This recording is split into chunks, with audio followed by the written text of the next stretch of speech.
Pastor Júnior Mendes, a plantação de igrejas. Pastor e líder do Movimento Radiação, secretário da Convenção Geral da Promessa, com especialização em plantação e revitalização de igrejas pelo CTPI. Casado com Ana Paula, pai do Rafael e João. Olá pessoal, sejam muito bem-vindos a mais uma trilha dessa conferência Avivamento na Essência. Eu estou aqui para falar com vocês sobre a plantação de igrejas. As nossas trilhas têm uma base, o avivamento e os seus catalisadores, e a mim coube a responsabilidade de conversarmos sobre o assunto revitalização de igrejas juntamente com todos vocês. Que a graça, a paz, o amor de Jesus esteja aí na sua casa, onde você estiver assistindo esse conteúdo. E eu quero começar a falar sobre esse assunto dizendo que a plantação de igreja certamente é um dos catalisadores do avivamento. A palavra catalisador, talvez em alguma das outras trilhas aí você já ouviu, é a ideia de algo que dinamiza, algo que potencializa, algo que contribui para gerar movimento em alguma outra coisa. Nesse sentido, a plantação de igrejas, ela é um daqueles que certamente, daqueles movimentos da igreja, que certamente catalisam, dinamizam a ação do Espírito na vida das pessoas, na vida de uma cidade. E é sobre isso que eu gostaria que a gente refletisse no tempo que a gente tem junto aqui para falarmos sobre isso. Mas eu queria dizer antes que o inverso também é verdadeiro. Me acompanha aí, tá? A plantação de igreja certamente é um dos catalisadores do avivamento, mas o inverso também é verdadeiro. O avivamento é um dos catalisadores da plantação de igrejas. Por isso eu queria começar com alguns antecedentes do movimento de plantação de igrejas no Novo Testamento, para que a gente possa entender melhor o assunto. A ideia de plantar igrejas não é uma ideia que esteve muito próxima de nós dentro do promessismo nos últimos anos. Nós temos uma ideia de abrir igrejas e eu gostaria de trabalhar com vocês a questão da plantação de igrejas dentro desse contexto do avivamento. Então, antes de falarmos da plantação de igrejas como um catalisador do avivamento, eu gostaria de começar por onde Atos começa. O poder do Espírito, a ação do Espírito, o avivamento como catalisador da plantação de igrejas. Para isso, a gente não tem muito tempo aqui, mas eu queria fazer um rápido panorama, uma rota desse avivamento e da plantação de igrejas no livro de Atos, para que a gente chegue exatamente na plantação de igrejas. Você conhece o texto sagrado, você conhece os evangelhos. No evangelho de Lucas, Jesus diz para os discípulos ficarem em Jerusalém até que do alto eles recebessem poder. E aí ele escreve o segundo livro para Teófilo, o livro de Atos, e nele ele vai dizer ali talvez dos versos mais conhecidos do livro de Atos, o verso 8 do primeiro capítulo. Vocês receberão poder do Espírito Santo e serão minhas testemunhas, diz Jesus, serão minhas testemunhas em Jerusalém, Judeia, Samaria e até os confins da terra. A igreja nasce no poder do Espírito. A igreja nasce sob a influência da ação do Espírito. É a ação do Espírito que gera o movimento. Não há movimentação da igreja sem a ação do Espírito. O poder do Espírito que eles são chamados no final do Evangelho de Lucas por Jesus. Esperem até que vocês recebam poder do alto. E aí, de novo aqui em Atos 1:8, vocês receberão poder para serem minhas testemunhas em Jerusalém, Judeia, Samaria e até os confins da terra.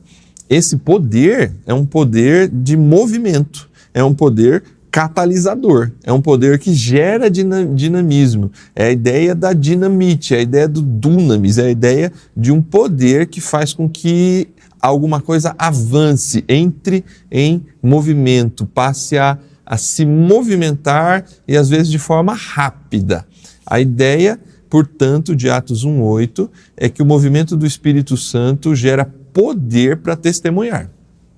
O poder do Espírito é poder para testemunho, é movimento, é colocar os discípulos em movimento. Tanto é que o próprio texto tem essa ideia, não só na palavra poder, na palavra dunamis, mas também na própria ideia de Jerusalém, Judéia, Samaria e até os confins da terra. Mesmo nessa expressão, muito mais do que a ideia de geografia, o que fica claro em Atos é a ideia do movimento de discípulos de Jesus testemunhando do Evangelho para todas as pessoas. E aí a gente chega em Atos 2, onde acontece a descida do Espírito, que nós comumente conhecemos como Pentecostes.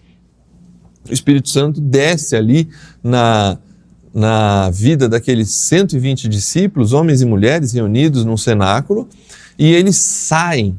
Depois de verem línguas repartidas como que de fogo, falando em outras línguas, eles saem do cenáculo onde estão e vão para a cidade. Veja, de novo, a ideia do poder para testemunhar, do movimento. Eles estão assentados. Quando eles recebem o Espírito, eles estão assentados. Em pouco tempo, o texto já garante que eles já estão no meio das pessoas da cidade, fazendo o quê? Testemunhando das grandezas de Deus, porque é assim que o Lucas registra para a gente. As pessoas começam a dizer como esses homens, sendo judeus, sendo galileus, nós os estamos ouvindo falar na nossa própria língua sobre as grandezas de Deus. Aqui tem um negócio muito interessante, você que está acompanhando essa trilha e essa conferência, que você precisa entender. Cada um ouve na própria língua. Aqui há uma mensagem muito importante. Naquilo que aconteceu como um fato, um evento, Deus nos deixa uma grande lição. Esse poder para testemunhar,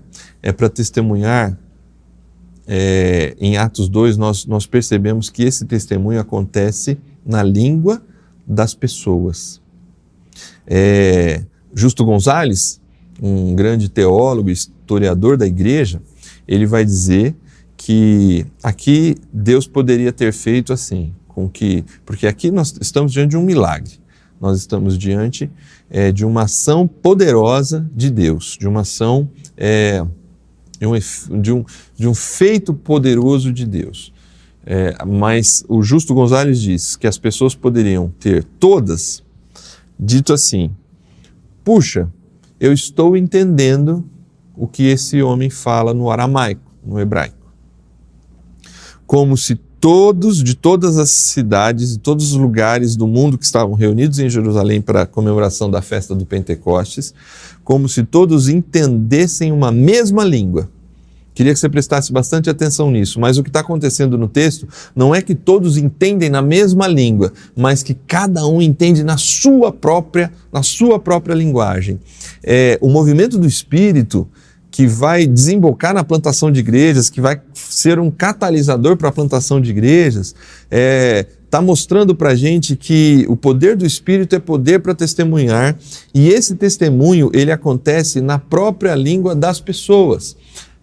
O Evangelho se espalharia entre as culturas, o Evangelho se espalharia entre as nações, o Evangelho seria ouvido e entendido a partir da pessoa que ouvisse, não da pessoa que fala. Isso é muito interessante.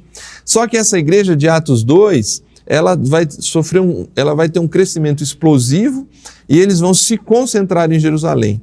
Nessa concentração em Jerusalém, talvez por conta da alegria da descida do Espírito, da conversão de tanta gente, daquela igreja que vive tão unida, ali em Atos 2 mesmo, no final do capítulo, estavam na comunhão dos apóstolos, no partir do pão, nas orações, contando com a simpatia de todo o povo, fazendo diferença ali em Jerusalém, mas aquele tempo em Jerusalém, a igreja não nasceu para ficar em Jerusalém, ela precisava se movimentar. E aqui vem junto comigo porque você está diante do processo do que vai desembocar na plantação de igreja. Só que essa igreja fica ali e acontece uma forte perseguição na morte de Estevão, no capítulo 7.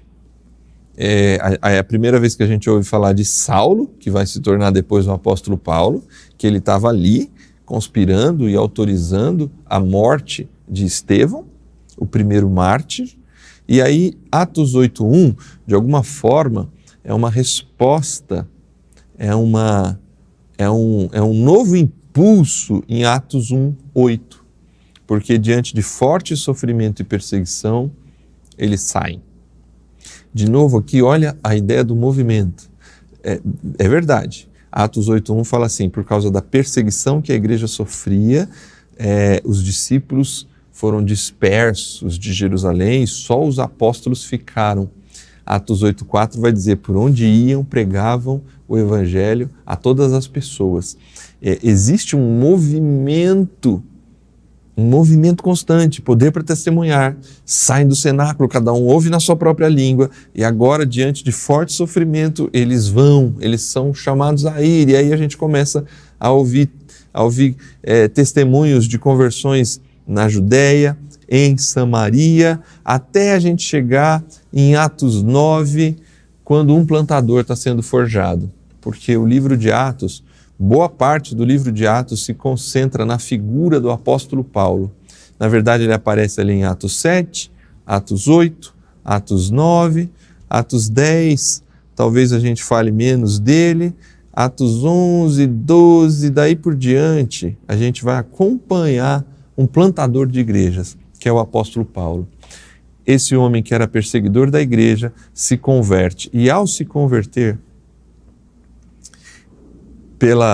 caindo do cavalo, chamado por Deus, confrontado por Jesus, ele entra na cidade de Damasco e é enviado a ele Ananias. E Ananias, ele ouve de Deus assim, vai até esse homem e diga que ele para mim é um servo escolhido para ir aos gentios e sofrer pelo meu nome.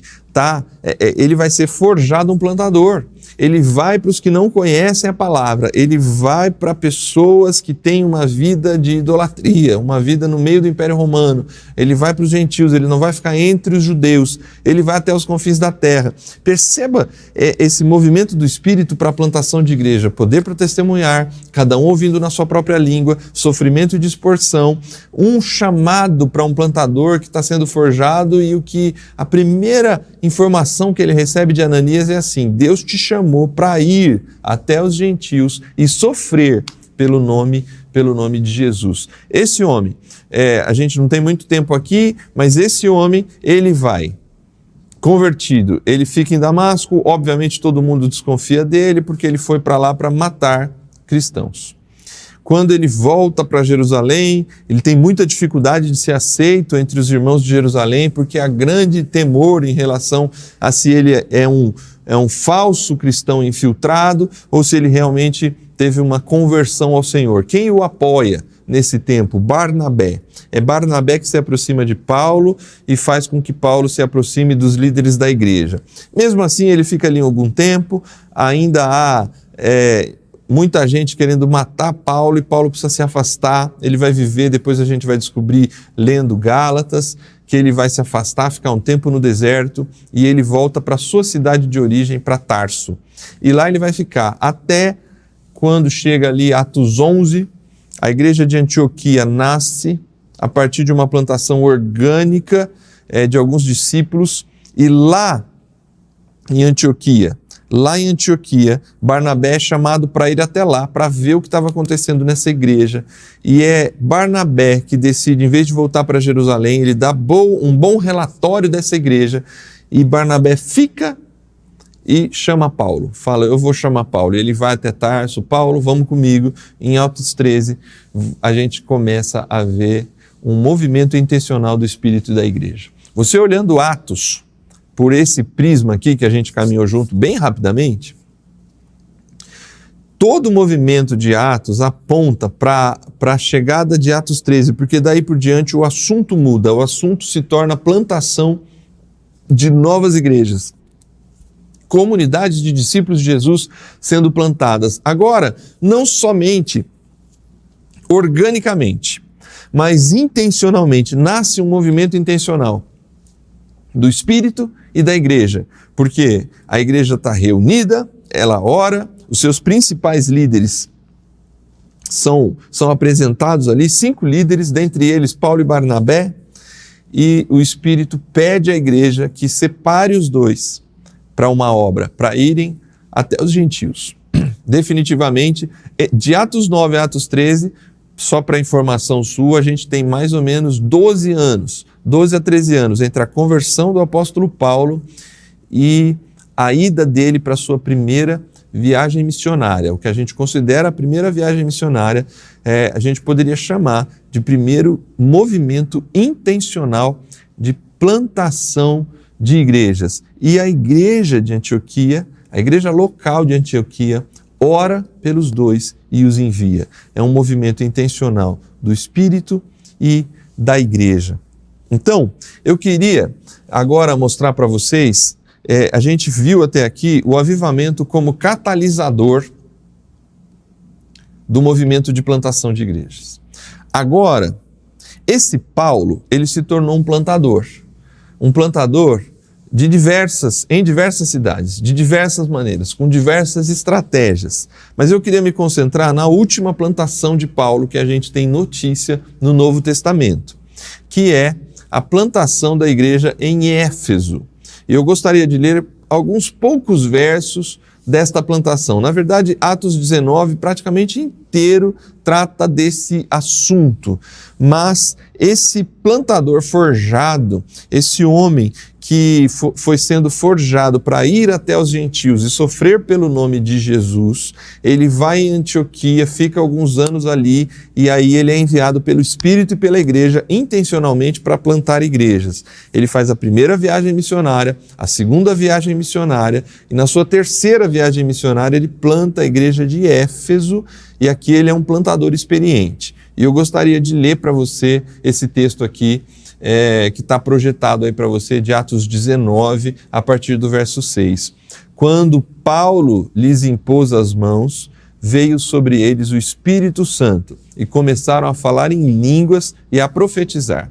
Eram ao todo uns 12 homens. Paulo entrou na sinagoga e ali falou com liberdade durante 3 meses, argumentando convincentemente acerca do reino de Deus. Mas alguns deles se endureceram e se recusaram a crer e começaram a falar mal do caminho diante da multidão. Paulo, então, afastou-se deles. Tomando consigo os discípulos, passou a ensinar diariamente na escola de Tirano. Isso continuou por 2 anos, de forma que todos os judeus e os gregos que viviam na província da Ásia ouviram a palavra do Senhor. Deus fazia milagres extraordinários por meio de Paulo, de modo que até lenços e aventais que Paulo usava eram levados e colocados sobre os enfermos. Estes eram curados de suas doenças e os espíritos malignos saíam deles. Nós estamos diante de uma plantação de igreja que é um catalisador do avivamento, uma igreja que está sendo plantada e isso está gerando uma forte influência, um forte movimento de pessoas sendo alcançadas pelo Evangelho, transformadas pelo Evangelho e tocadas por um sentimento, um forte desejo de fazer esse movimento girar, de fazer com que mais pessoas conheçam o poder do Evangelho, porque esse poder do Espírito, por isso que eu penso que a plantação, ela é tanto um movimento catalisado, o Espírito dinamiza a plantação e a plantação dinamiza o avivamento, porque essa parceria Espírito Santo e Igreja, ela é muito presente em Atos, quando a gente chega, principalmente ali em Antioquia, e agora nessa última plantação. Ele é um plantador experiente, como eu disse para você. Um plantador experiente, mas extremamente dependente do Espírito. É esse Paulo que diz, afinal de contas, quem é Apolo? Quem é Paulo?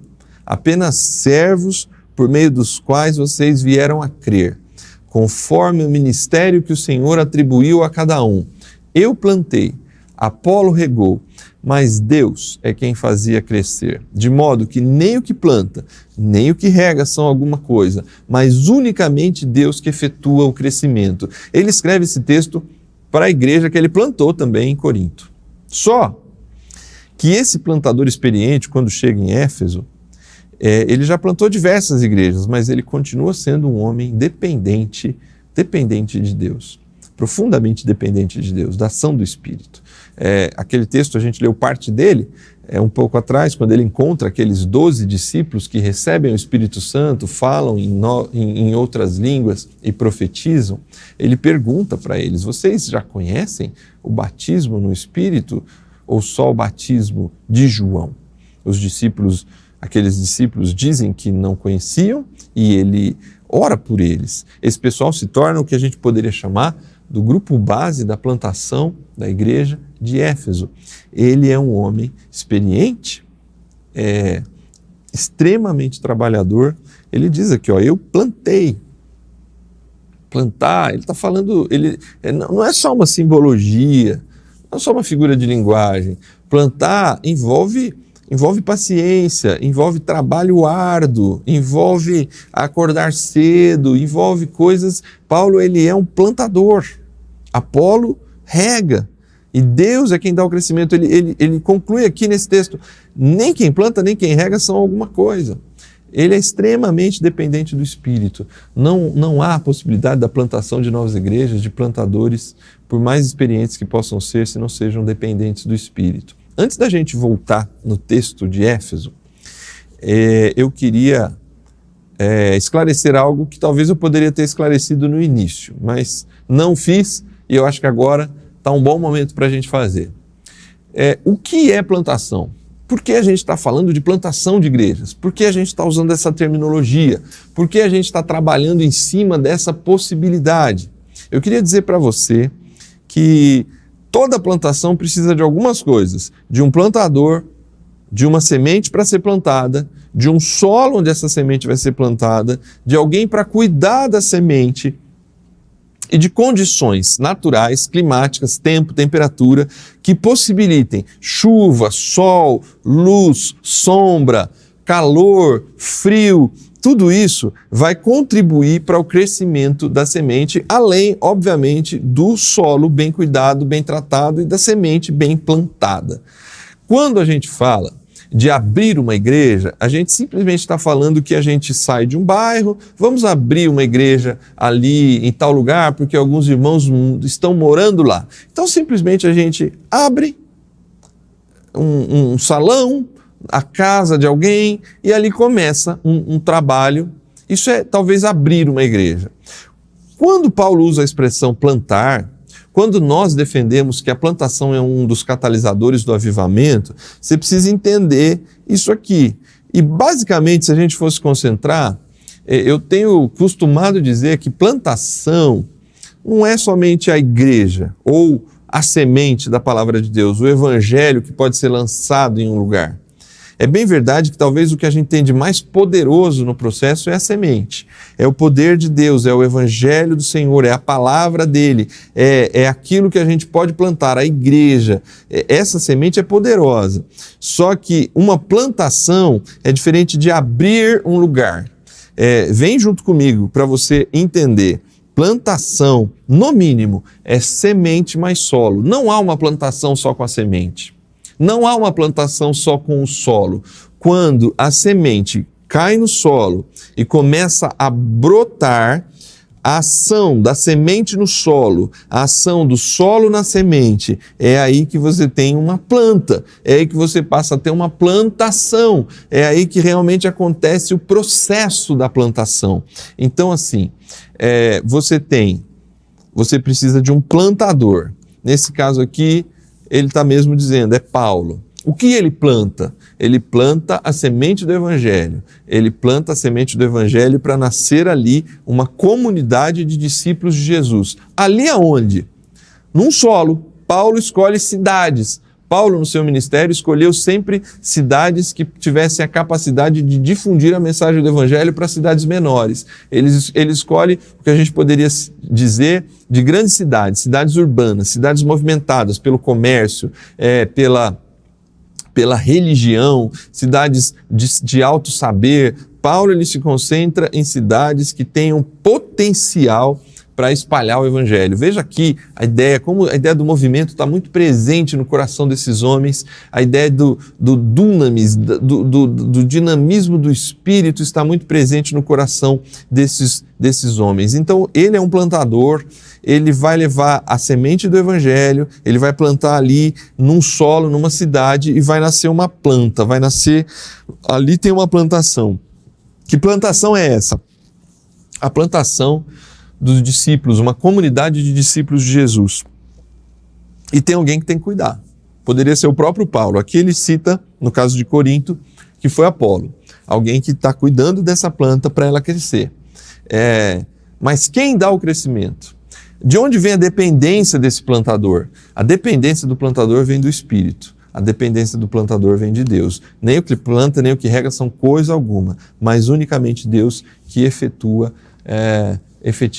o crescimento. Então,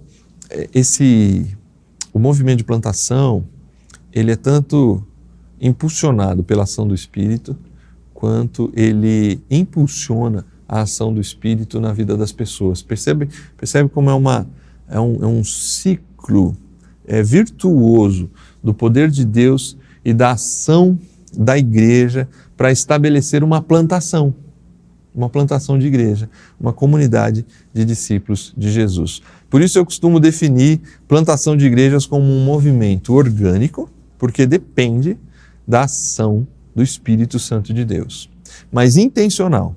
Quando um grupo de pessoas sai de um lugar, Paulo foi chamado para ir, não foi? Chamado para ir até os gentios.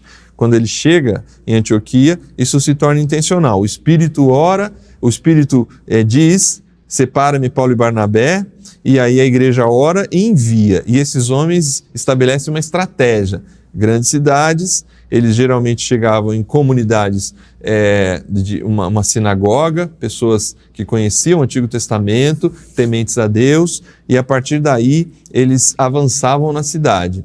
Então, assim, a plantação de igrejas é um movimento orgânico, é intencional, há uma intenção, há uma estratégia, há uma decisão de ir e consistente. Não desistir. Paulo planta, Apolo rega. Paulo planta, e se é difícil, ele trabalha dia e noite, e ele sofre pelo nome do Senhor, porque lembra que ele foi chamado para ir até os gentios e sofrer pelo nome de Jesus. Há organicidade, a ação do Espírito, há um movimento de vida, e quem sopra essa vida, quem dá crescimento é Deus, é intencional, existem ações intencionais tomadas para se plantar igrejas, e é consistente, ela é persistente, ela é consistente, ela é decidida a ir mesmo diante do sofrimento. Por quê? Plantação de igrejas, ela é um movimento orgânico, intencional e consistente para estabelecer uma comunidade de discípulos de Jesus em uma determinada cidade ou bairro. Plantação, lembra lá os dois principais termos talvez para a gente definir uma plantação. Plantação é semente mais solo. Então, plantação de igrejas, a gente está plantando uma comunidade de discípulos de Jesus. Essa comunidade de discípulos de Jesus que nasce, a planta, ela não é sozinha a plantação depende dessa ligação entre solo e semente, que gera a planta. Aonde? Comunidades de discípulos de Jesus em uma determinada cidade ou bairro. Agora a gente pode voltar para o texto, para a gente tentar aplicar aqui a plantação de igrejas como um catalisador do avivamento. Eu queria destacar algumas coisas importantes sobre esse texto. Os discípulos estão reunidos, Paulo ora pelos discípulos e vem sobre eles o Espírito Santo. Esse grupo aqui, em torno de 12 pessoas, que estão com Paulo na sinagoga durante 3 meses, se reúne com Paulo, porque eles são chamados de discípulos. Discípulos andam junto com seu mestre. Eles são discípulos de Jesus e andam junto com Paulo. O discípulo mais experiente, aquele que passa a ser o que os está treinando para a grande missão que eles vão ter em Éfeso. Eles vão ficar lá no mínimo 2 anos e meio. E aí, Paulo estabelece uma relação com esses homens dentro da sinagoga, até que chega um momento que eles vão sair de lá. Então, assim, a primeira coisa estabelecida na plantação em Éfeso é a presença do Espírito na vida daqueles que estariam nesse grupo base, a presença do Espírito naqueles primeiros discípulos. O Espírito Santo está com aquela comunidade, o Espírito Santo está com aqueles primeiros alcançados ali em Éfeso. Juntamente com Paulo, eles argumentam convincentemente acerca do reino de Deus. Perceba que a plantação, para se plantar uma comunidade de discípulos de Jesus, eles anunciam o reino de Deus. Eles estão anunciando aquilo que Jesus anunciou, o reino de Deus chegou, agora o rei está entre nós, há uma nova maneira de viver, há um novo estilo de vida, há uma nova maneira de encarar a vida, e o reino de Deus afeta a vida das pessoas, impacta as vidas das pessoas, muda, transforma a vida das pessoas. Então, em Éfeso, você está diante de uma comunidade que está nascendo no poder do Espírito, porque os discípulos, essa comunidade base, eles recebem o Espírito Santo e eles argumentam convincentemente sobre o reino de Deus. Eles estão anunciando que agora há uma nova maneira de viver, há um novo rei, há um novo Cristo, não é César, não é o Império Romano, mas é Jesus, o Jesus que morreu na cruz em Jerusalém, e eles estão anunciando em todo o Império, e agora eles estão anunciando em Éfeso convincentemente de que há uma nova maneira de viver. Essa mensagem é transformadora. Alguns aceitam, outros não. Alguns se endurecem e se recusam. Paulo se afasta e aí ele vai para a escola de Tirano ensinar diariamente. Esse movimento da plantação, impulsionado pelo Espírito,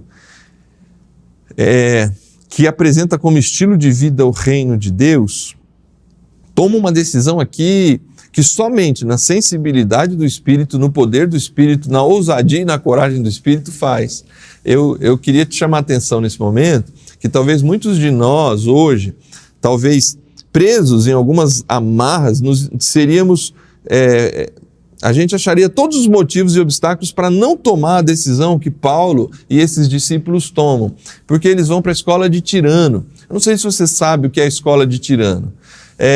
De forma resumida, a escola de Tirano é uma escola que tem aulas e atividades ligadas à filosofia do seu tempo, aos aspectos culturais do seu tempo e da cidade de Éfeso. Éfeso é uma cidade extremamente cosmopolita, com muito comércio, uma idolatria muito forte, um paganismo muito forte, e essa escola ela funciona, de certa forma, dentro dessa cosmovisão da cidade de Éfeso. Paulo, não tendo mais acesso à sinagoga, se afastando com os discípulos da sinagoga, ele toma uma decisão que eu só posso crer que é impulsionada pelo Espírito. Esse pessoal, o Espírito está sobre eles, eles anunciam o reino de Deus e eles vão para uma escola secular. Nessa escola, eu não sei quais eram as aulas que se davam lá, mas com certeza não eram aulas que partiam do pressuposto seja do judaísmo, seja do cristianismo nascente. Então ele pega essa escola, dizem os historiadores, e até tem um texto dos originais aí da Palavra de Deus, que apresenta que nessa escola de Tirano, Paulo utilizava ela das 11 às 4 horas da tarde. E é nesse horário que ele ensina. O horário de almoço, vamos pensar assim, o horário que essa escola está fechada por conta do forte calor, é lá que Paulo vai. E olha a mentalidade de Paulo, como Lucas deixa isso claro para a gente. Ali, nessa escola de Tirano, todos os judeus e gregos que viviam na província da Ásia, e não somente em Éfeso, ouviam a palavra do Senhor. Isso vinha muita gente para a escola de Tirano. E Paulo abriu ali um grupo. E perceba, o português nos impede de perceber o que está acontecendo aqui, porque o texto diz assim, ensinar diariamente, discutia diariamente, algumas outras versões dizem. No grego, a palavra que tem lá, ela é o que no nosso português origina a palavra diálogo. Ele dialogava diariamente na escola de Tirano. Há um forte movimento intencional do Espírito aqui, de uma estratégia diferente, de uma estratégia ousada. O lugar é ousado, ele está entrando dentro de um lugar da cultura do seu tempo, a escola de Tirano. Ele utiliza essa escola diariamente para discutir. Perceba que ali em cima ele argumenta convincentemente acerca do reino de Deus. Aqui ele dialoga. É um local, a estratégia de Paulo em Éfeso é uma estratégia dialogal. Ele conversa com as pessoas e deixa com que as pessoas façam perguntas, apresenta novas perguntas para as pessoas, ouve críticas, faz argumentações, defende o reino de Deus, o novo estilo de vida em Jesus, e muitas pessoas vão sendo alcançadas pelo Evangelho nessa estrutura, nessa estratégia dialogal. E aí o texto diz, e Deus fazia milagres extraordinários por meio de Paulo. A palavra, a pregação, exposição, diálogo, mas há também poder do Espírito, há também ações do poder de Deus na vida desse homem e da sua equipe, de tal forma que pessoas estão não só ouvindo, não estão só dialogando, mas estão vendo que o reino de Deus chegou, entre eles. Bom, eu queria partir para algumas conclusões aqui com vocês a partir desse texto. Por que a plantação de igrejas pode sim ser um catalisador do avivamento? Porque o Espírito Santo vem sobre os discípulos. Quando a gente pensa em plantação de igrejas, quando a gente pensa em plantadores que saem da onde estão, lembra lá, Paulo é chamado para ir aos gentios e sofrer pelo nome de Jesus, ele precisa ir plantar, ele tem a semente poderosa do Evangelho, do reino de Deus. Mas esse pessoal que vai junto com Paulo, no caso de Éfeso, tem o Espírito Santo do Senhor. Tem o Espírito Santo do Senhor. Plantar igreja é uma ação do Espírito. Você precisa entender isso. As pessoas que decidem e são chamadas para plantar igrejas, elas são movidas pelo Espírito de Deus, elas são encorajadas pelo Espírito de Deus. Não dá para fazer sem ousadia, não dá para fazer com medo, não dá para fazer sem ter uma convicção que vai ser sofrido, que vai ser doído, que vai ser difícil, mas que no poder do Senhor é possível ir.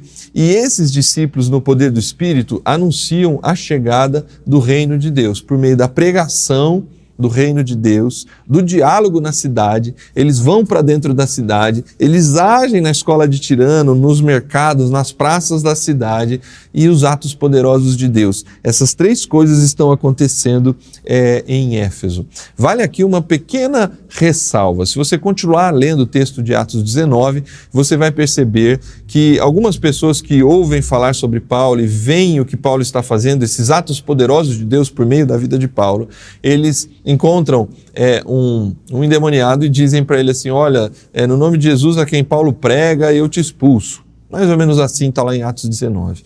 E é interessante que aquele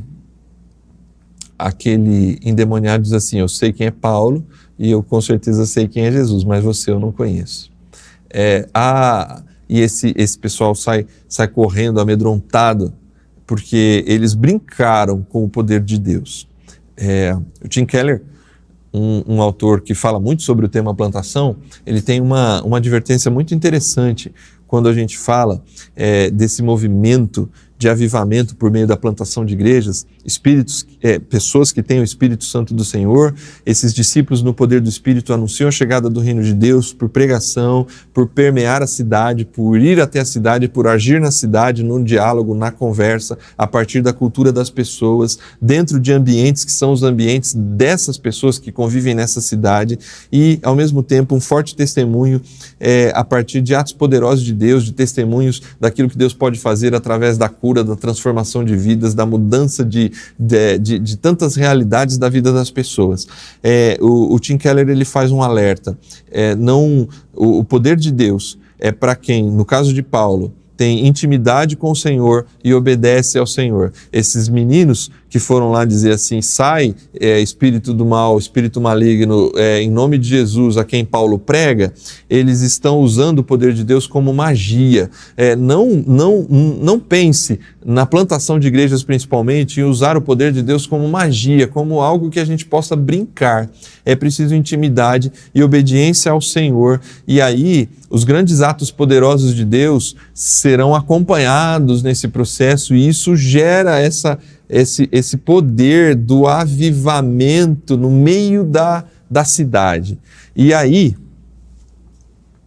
essa cidade, por meio não desses meninos que estão brincando, não de gente que usa o poder de Deus como uma brincadeira, mas de gente séria, de gente que tem intimidade com o Senhor, esses discípulos, essa comunidade que nasce ali, principalmente na escola de Tirano, nesses 2 anos que Paulo está ali, anunciando a todas as pessoas, há um impacto social, espiritual e econômico na cidade. É uma transformação social muito grande. A plantação de igrejas cria um forte movimento de avivamento na cidade de Éfeso. As pessoas começam a se afastar da idolatria. As pessoas param de comprar as coisas ligadas ao templo de Diana dos Efésios.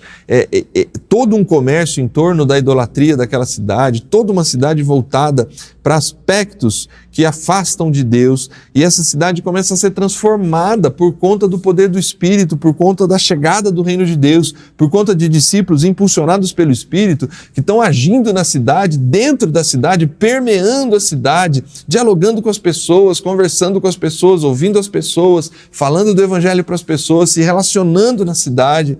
Paulo provavelmente trabalhava em Éfeso, vendendo suas tendas no horário em que ele não estava ali no diálogo, na escola de Tirano. Antes das 11, depois das 4, Paulo tinha suas atividades e se relacionava com as pessoas. Então, essa plantação, essa comunidade de discípulos de Jesus, ela está envolvida na cidade, pregando o reino de Deus, e esse estilo de vida ele está sendo visto em palavras e está sendo visto em atos poderosos de Deus na vida dessas pessoas e por meio desses líderes dessa comunidade. O impacto é fenomenal. Há uma forte transformação nessa cidade. O mesmo Tim Keller, ele vai dizer que esse tipo de impacto hoje em sociedades secularizadas, sociedades extremamente paganizadas, por que não idólatras, com os novos ídolos do nosso tempo, dinheiro, consumismo, globalização, imagem pessoal e tantas outras coisas, ele vai dizer que nós precisamos, apesar de serem grandes cidades, elas são pequenas cidades perto hoje das nossas grandes cidades. Eles vão fazer uma análise que nós precisaríamos de igrejas.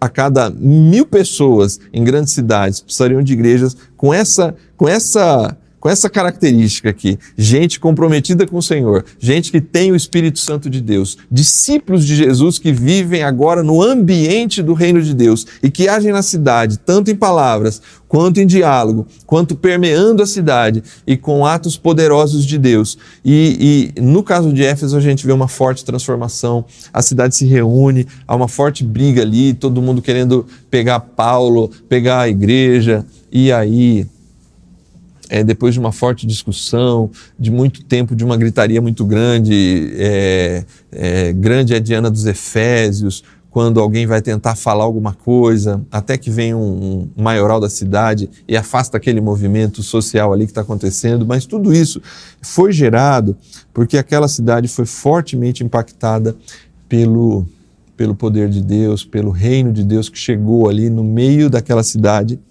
por meio da comunidade de discípulos que foi plantada por Paulo e os seus parceiros. Mais do que isso, porque até aqui você tem discípulos no poder do Espírito e discípulos que no poder do Espírito eles anunciam o reino de Deus em palavras e atos, testemunham com palavras e com a própria vida, e há um forte impacto na cidade. Mas o interessante, perceba como a plantação de igrejas é um movimento catalisador do avivamento, da ação do Espírito, porque eu volto num verso que eu inclusive já citei, essa igreja se torna um centro de irradiação do Evangelho de Jesus. Todos os judeus e gregos que viviam na província da Ásia ouviram a palavra do Senhor. Todos os judeus e os gregos que viviam na província da Ásia ouviram a palavra do Senhor. O texto, obviamente, não está dizendo todos, talvez no sentido de pessoa por pessoa, mas o que esse texto está dizendo é assim: não ficou nenhuma cidade da província da Ásia que não houvesse pessoas que fossem impactadas pelo Evangelho e levado o Evangelho para as mais diversas áreas e recantos da província da Ásia. Como a gente pode ter certeza que isso aqui realmente aconteceu? Bom, a gente tem uma evidência em Apocalipse. Encontrei isso na internet sobre igreja. Eita, meu celular começou a falar aqui. A gente tem uma evidência em Apocalipse. Essa evidência são as 7 cartas às igrejas do Apocalipse. Quando João está ali na ilha de Patmos e inspirado por Jesus, cartas inclusive de Jesus para essas 7 igrejas são enviadas, a gente está mais ou menos uns 40 anos para frente da plantação da igreja de Éfeso. Só que lá é enviada cartas para Éfeso, Esmirna, Pérgamo, Tiatira, Filadélfia, Laodiceia, para aquelas 7 igrejas. Todas essas cartas chegam na igreja de Éfeso e é a partir de Éfeso que as cartas são distribuídas para as outras igrejas. Todos esses são indicativos que Éfeso se torna um centro plantador de novas igrejas. O evangelho irradia por meio de Éfeso. É a partir de Éfeso, não necessariamente de Paulo mais. A pregação de Paulo na escola de Tirano vai fazer uma forte diferença, mas essa igreja de Éfeso vai plantar pelo menos essas 6 igrejas e talvez muitas outras que a gente não veio a conhecer. Por quê? Porque a plantação de igrejas é um catalisador do avivamento, e esse avivamento, como temos falado aqui nas diversas trilhas e nas diversas falas, como um movimento de transformação, um movimento da chegada do Espírito que vai transformando e mexendo na vida das pessoas. Eu queria terminar aqui com você, se você me acompanhou até aqui, para a gente orar junto. Nós precisamos de plantadores. Esse não é um termo que a gente usa muito dentro da promessa, mas nós precisamos de plantadores. Deus precisa levantar entre nós homens e mulheres dispostos a serem plantadores, a serem forjados plantadores. Gente chamada para ir até os gentios, gente chamado para ir até entre os universitários, chamado para ir nos bairros onde não há igrejas, onde não há gente seguindo o evangelho, pessoas secularizadas, pessoas que nunca ouviram falar, ou pelo menos já ouviram falar, mas não tem relação com o evangelho. Nós precisamos de gente disposta a ir até os gentios, sofrer pelo nome de Jesus. Assim como também nós precisamos do movimento intencional de igrejas plantadoras. Igrejas como Éfeso, que se tornem centros plantadores. Esse é um desafio para a gente. Por isso que eu trago isso como um desafio e como uma oração. Nós precisamos de plantadores que amem as pessoas, que amem os gentios e que estejam dispostas a sair do conforto da vida, da manutenção, às vezes, das suas igrejas locais, onde tudo de alguma forma funciona bem para a minha família, onde eu estou bem ali acomodado. Mas eu espero que Deus levante alguns homens e mulheres que se sintam incomodados para darem esse passo de amar as pessoas do mundo, amar os gentios de tal forma que vá até eles, para dialogar com eles, para anunciar o reino de Deus para eles, para que elas também vejam os atos poderosos de Deus e que estejam dispostas a sofrer por Jesus.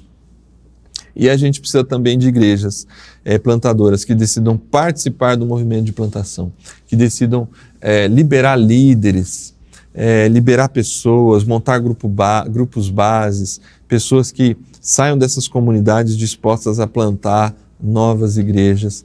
E nós precisamos de igrejas, essas igrejas plantadoras, ou melhor, essas igrejas plantadas, elas precisam ser agentes do reino de Deus na cidade.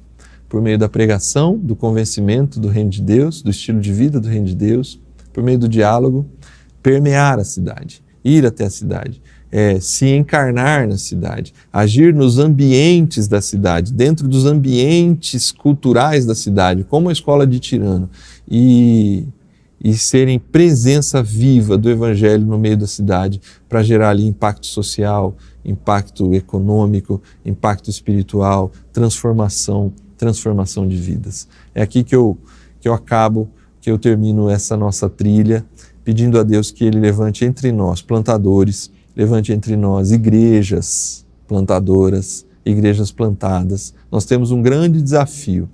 Nós temos sido desafiados no que a gente tem chamado de Projeto 2032, a plantar nos próximos 10 anos 100 igrejas, 70 delas no Brasil. Nós precisamos de plantadores e nós precisamos de igrejas plantadoras, que Deus levante entre nós, homens e mulheres, dispostos a fazer essa diferença na vida das pessoas. Gente como Paulo, chamadas para ir aos gentios e sofrer pelo nome de Jesus. Eu termino como comecei. O Espírito Santo é quem ativa o movimento de plantação de igrejas. O Espírito Santo é o catalisador do movimento de plantação de igrejas. Todo o livro de Atos aponta para o movimento de plantação de igrejas. A partir de Atos 13 até quase o seu final, a gente está vendo ali um grande movimento de plantação de igrejas. Mas igrejas plantadas no poder do Espírito, elas dinamizam a ação do Espírito no mundo, porque gera transformação, gera o processo do avivamento, da transformação de vida das pessoas, por meio de igrejas que são fruto, que são sonho, que são projeto de Deus, porque Jesus nos chamou para plantar comunidades de discípulos de Jesus nas cidades, organicamente, intencionalmente e consistentemente. A gente foi chamado para ir às cidades, entender essas cidades e agir estrategicamente nessas cidades. A gente poderia ter lido outras plantações. Em outros lugares, Paulo teve outras estratégias, talvez porque em cada cidade ele encontrou um tipo de solo. Nós, plantadores, dependentes do Espírito Santo, precisamos entender que a semente é poderosa, mas em cada solo, a gente vai ter uma forma de agir. Em Éfeso, a principal forma foi a forma dialogal na escola de Tirano. Em Atenas, foram outras estratégias que ele usou, a gente não tem tempo para tratar disso aqui. Em Corinto, foram outras estratégias. Tessalônica e Bereia, outras estratégias. Em Filipos, outra estratégia. Porque plantação, não esqueça disso, plantação é semente mais solo. Plantação é semente mais solo. Semente agindo no solo. Cuidar bem do solo, tratar do solo, amar as pessoas, plantar a semente do Evangelho, plantadores consistentes, plantadores intencionais, mas que, como Paulo diz, quem planta não é nada, quem rega não é nada, mas Deus é tudo e é Ele que dá o crescimento, a Ele toda a glória e todo o louvor pela plantação, pelo movimento de plantação de igrejas. Que eu e você sejamos plantadores, chamados por Deus. Se você sentir esse chamado, eu quero que você ore junto comigo para a gente ter homens e mulheres que tomem essa decisão corajosa de plantar igrejas, e igrejas que se tornem irradiadoras do Evangelho de Jesus para a cidade e para outras cidades como Éfeso se tornou. Que Deus te abençoe, que esse tempo aqui tenha sido abençoador para a sua vida, não somente como mais uma teoria que você recebe, mas sinceramente eu te desafio a dar passos práticos em direção a ir para a plantação de igrejas. Fácil não é, mas Deus tem chamado pessoas corajosas por meio do seu Espírito para dar esse passo. Vamos orar? Pai de amor e graça, toda honra e glória ao teu santo nome. A gente estudou aqui rapidamente como o movimento de plantação de igrejas aponta para o avivamento, o quanto o movimento de plantação de igrejas pode ser transformador para a vida de uma cidade e de pessoas que antes não conheciam o seu Evangelho, mas são tão impactadas pelo seu Evangelho, que passam a viver no ambiente do reino, se tornam seus discípulos, suas discípulas, e a partir daí impulsionam o Evangelho para chegar a outras pessoas, e aí nesse movimento do seu Espírito enviando, da igreja se movimentando, há um forte senso de avivamento na vida das pessoas que vão sendo alcançadas pelo teu Evangelho. Pai, desperta homens e mulheres para a plantação de igrejas. Desperta igrejas para serem plantadoras de novas igrejas. Ajuda-nos, Senhor, a participar disso. Na verdade, mais do que ajuda-nos, permite-nos, Senhor, participar desse movimento de plantação de igrejas e que ele seja dinamizador, catalisador, que ele seja inspirador da ação do Espírito na vida de pessoas e que essas pessoas alcançadas possam alcançar outras e a igreja, Senhor, continue caminhando, indo, vencendo e agindo no mundo, agindo nos diversos solos, com diversas estratégias, sempre sensível à ação poderosa do Teu Espírito. fica com a gente. Obrigado, Senhor, por esse tempo e faz a Tua vontade. Desperta corações, Senhor, segundo o Teu querer e o Teu poder. No nome e por amor de Jesus oramos. Amém. É isso, pessoal. Foi muito bom estar com vocês. Espero que, de alguma forma, esse tempo tenha sido proveitoso e abençoador para a sua vida. Precisamos de plantadores, precisamos de igrejas plantadoras. Vem com a gente nesse movimento. Deus te abençoe. Até a próxima.